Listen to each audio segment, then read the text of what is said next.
एक भाई ने अपनी बहन के साथ ऐसा किया सुनकर आप हैरान रह जाएंगे। रक्षाबंधन का दिन था, इसलिए आज सावरी को अपने छोटे भाई राहुल की बहुत याद आ रही थी। उसका चाय का ठेला लगाने का भी मन नहीं था, लेकिन फिर भी वह अपनी यादों को परे रखकर बेमन से अपना ठेला सजा रही थी। चूल्हा, गैस का छोटा सिलेंडर, दूध का भगोना, चाय पत्ती व शक्कर का डब्बा, चाय के साथ खाने के लिए समोसे वगैरह और भी ना जाने क्या क्या। सुबह के 5 बज चुके थे, इसलिए सावरी जल्दी जल्दी अपना ठेला तैयार कर रही थी, क्योंकि अगर वह अपना ठेला लेकर जल्दी नहीं पहुंची तो कोई दूसरा उसकी जगह पर अपना ठेला खड़ा कर लेगा और फिर उसे ठेला लेकर इधर उधर भटकना पड़ेगा। दूसरी बड़ी वजह यह भी थी कि सुबह सुबह सांवरी की चाय की बिक्री अच्छी हो जाती थी, क्योंकि सुबह सुबह चौराहे पर काम पर जाने वाले मज़दूरों की अच्छी खासी भीड़ रहती थी और वहीं से लोगों को काम करवाने के लिए मज़दूर भी मिल जाते थे। उनमें बहुत से ऐसे मज़दूर भी थे जो सांवरी की हर रोज़ चाय ज़रूर पीते थे, जिससे उसकी कुछ आमदनी भी हो जाती थी। पहले सावरी को चाय का ठेला लगाने में बहुत शर्म महसूस होती थी, लेकिन पेट की आग, माँ की बीमारी और मजबूरी की जंग के बीच उसकी शर्म हमेशा हार जाती थी। ठेला तैयार होते ही सांवरी माँ के पास पहुँची। वे अभी सो रही थीं, इसलिए उसने उन्हें जगाना उचित नहीं समझा और वह चुपचाप कमरे से बाहर आ गई। आज कितने दिनों के बाद माँ को गहरी नींद में सोते हुए देखकर सांवरी को बहुत सुकून महसूस हो रहा था। वे बेचारी सो भी कहाँ पाती हैं, बस दर्द में कराहती रहती है। एक वक्त था जब सांवरी की भी दूसरी लड़कियों की तरह ही अपने बाबूजी, माँ और अपने छोटे भाई राहुल के साथ शहर से सटे छोटे से गांव में खुशी खुशी रहती थी। बाबूजी के पास थोड़ी बहुत खेती थी, उसी में खेती करके बाबूजी घर के खर्च के अलावा सांवरी और राहुल की पढ़ाई का खर्च उठाते थे। बाबूजी हमेशा सांवरी और राहुल को पढ़ा लिखा कर बड़ा साहब बनाने की बात कहा करते थे। सांवरी और राहुल भी अपने बाबूजी के इस सपने को पूरा करने के लिए खूब मन लगाकर पढ़ते थे। सांवरी के घर में कुछ न होते हुए भी सब कुछ था, लेकिन एक दिन घर की सारी खुशियाँ मातम और बेबसी में बदल गईं। उस दिन भी बाबूजी खेत से काम करके आए थे और नल पर जाकर हाथ मुँह धो रहे थे कि अचानक उनके सीने में तेज दर्द उठा और वे वहीं गिर गए। चीख सुनकर माँ उनके पास पहुँच गई, पर तब तक बाबूजी उन्हें छोड़कर बहुत दूर चले गए थे। बाबूजी के जाने के बाद धीरे धीरे सब कुछ बदल गया। घर में माँ के पास बचे खुचे रुपए भी कुछ दिनों में ही खर्च हो गए। भूखे मरने की नौबत आ गई। दिन बदलते ही नाते रिश्तेदारों ने मुंह फेर लिया। खराब हालत देखकर सांवरी की माँ ने खेती की ज़मीन भी बेच दी। राहुल और उसकी पढ़ाई भी छूट गई थी, लेकिन ज़मीन बेचने के बाद थोड़े बहुत रुपए हाथ में आते ही सांवरी ने माँ से जिद कर राहुल की पढ़ाई दोबारा शुरू करवा दी और वह भी कुछ कमाने के इरादे से बाज़ार में चाय का ठेला लगाने लगी, जिससे घर का थोड़ा बहुत खर्च निकल आता था। तभी सांवरी की बची खुची खुशियों पर भी पानी फिर गया। उसकी माँ को लकवा मार गया और वे बिस्तर पर पहुँच गई। अब राहुल की पढ़ाई और माँ के इलाज की सारी जिम्मेदारी सांवरी पर आ गई थी। फिर समय अपनी रफ्तार पकड़ता चला गया। राहुल आगे की पढ़ाई करने के लिए शहर चला गया।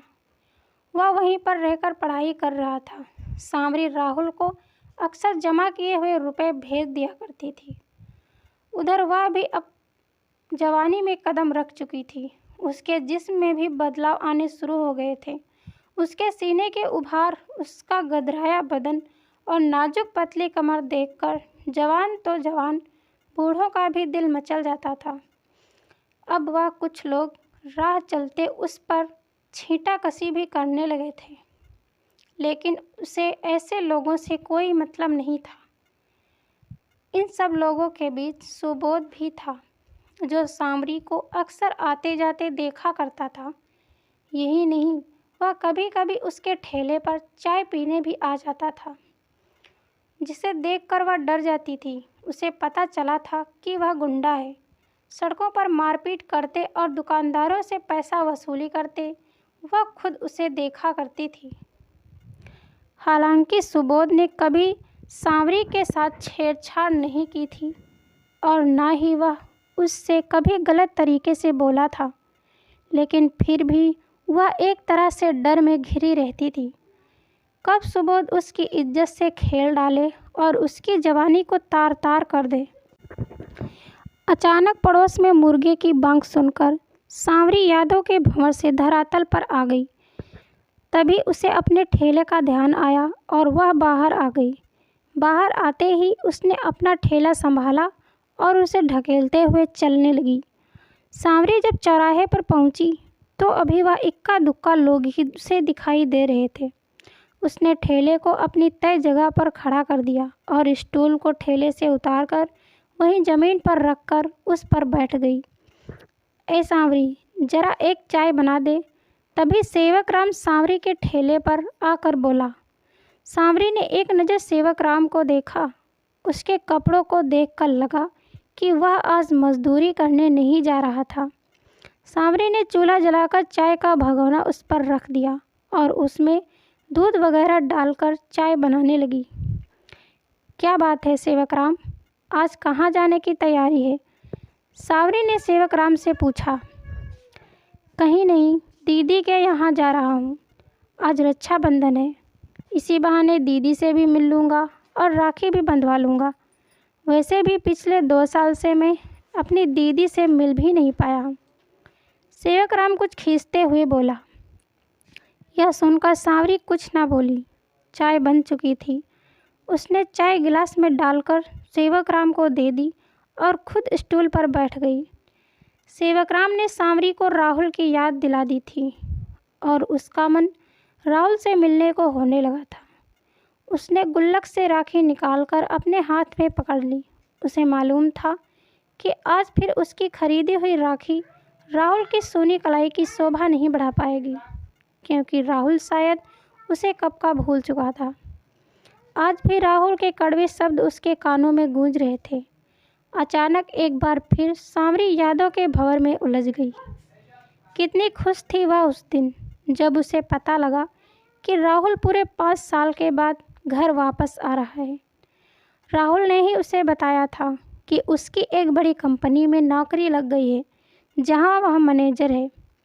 यह सुनकर सांवरी को लगा था कि आज राहुल ने बाबूजी और उसके सपने को सच कर दिया है और वह जिंदगी में कामयाबी की पहली सीढ़ी चढ़ गया है। सांवरी को अब लग रहा था कि उसका छोटा भाई आते ही उसके सारे दुख दूर कर देगा और उससे कहेगा, दीदी अब यह चाय बेचने का काम तुम नहीं करोगी, अब तुम्हारा और माँ का ख्याल मैं रखूँगा और तुम आराम करोगी। राहुल के घर आने की खबर मिलने की खुशी में सांवरी ने अपना चाय का ठेला भी नहीं लगाया। उसके अगले दिन रक्षाबंधन का त्यौहार था, इसीलिए सांवरी ने बाजार से एक अच्छी राखी भी खरीद ली थी, जो वह अपने प्यारे भैया की कलाई पर बांधेगी। दोपहर के तकरीबन 1 बजे राहुल घर आ गया। राहुल को देखकर अनायास ही सांवरी उससे लिपट कर रो पड़ी। उसकी सूख चुकी आंखों से धारा बह निकली। किसी बड़े साहब से कम नहीं लग रहा था उसका भाई। आखिर मन हल्का होने पर उसने राहुल से हालचाल पूछा और फिर माँ के पास उसे बैठाकर वह चाय पानी का इंतजाम करने लगी। उधर राहुल माँ से बातें करने लगा। राहुल के आने पर माँ भी अपनी बीमारी को भूलकर उससे बातें करने की कोशिश कर रही थी। आज उनका चेहरा भी खुशी से दमक रहा था, लेकिन आज सांवरी को राहुल कुछ बदला बदला सा लग रहा था। वह काफ़ी देर से राहुल को नोटिस कर रही थी कि वह उससे कटा कटा सा है। सफ़र की थकान होगी, ऐसा सोचकर उसने राहुल से कुछ नहीं कहा था। राहुल फ्रेश होने के बाद कमरे में आराम करने के लिए चला गया। सांवरी ने शाम को राहुल का मनपसंद खाना बनाया, लेकिन उसने पेट भरा होने का बहाना बनाकर उसे छुआ तक नहीं। राहुल के खाना ना खाने पर सांवरी का मन भी कुछ खाने का नहीं हुआ और उसने खाने को यूं ही वापस ढक कर रख दिया। हाँ, उसने माँ को थोड़ा बहुत ज़रूर खिला दिया जिससे वे दवा खा लें। सांवरी राहुल से ढेर सारी बातें करना चाहती थी, लेकिन राहुल उससे बात ही नहीं कर रहा था। वह समझ नहीं पा रही थी कि आखिर राहुल को क्या हो गया है। लेकिन सुबह होते ही राहुल उससे कुछ ना बोला और अपना बैग पैक करने लगा। यह देखकर सांवरी चौंक गई। उसने राहुल से बैग पैक करने की वजह पूछी तो वह एकदम गुस्से से चीख पड़ा, मुझे नहीं रहना तुम्हारे घर में जहाँ कोई वेश्या रहती हो। मुझे शर्म आती है तुम्हें अपनी बहन कहने में। मुझे लगता था कि तुम यहाँ सही से रहती होगी, लेकिन तुम तो अपने जिस्म को बेचती घूमती हो। राहुल ने चीखते हुए उससे कहा। राहुल, या तुम क्या बक रहे हो? राहुल की बात सुनकर सांवरी का खून खौल उठा था और उसने एक जोरदार थप्पड़ राहुल को मार दिया। मैं यहाँ कोई ऐसा गलत काम नहीं करती हूँ कि तुम्हारा सिर शर्म से झुक जाए। हाँ, मैं मेहनत करती हूँ और चाय बेचकर माँ का और अपना और तुम्हारा पेट भरती हूँ। अपना जिस्म नहीं बेचती मैं। और सुनो, मैं तुम्हारी पढ़ाई का खर्च भी चाय बेचकर ही उठाती थी। आज तुम जो कुछ भी हो इसी की बदौलत हो, समझे तुम?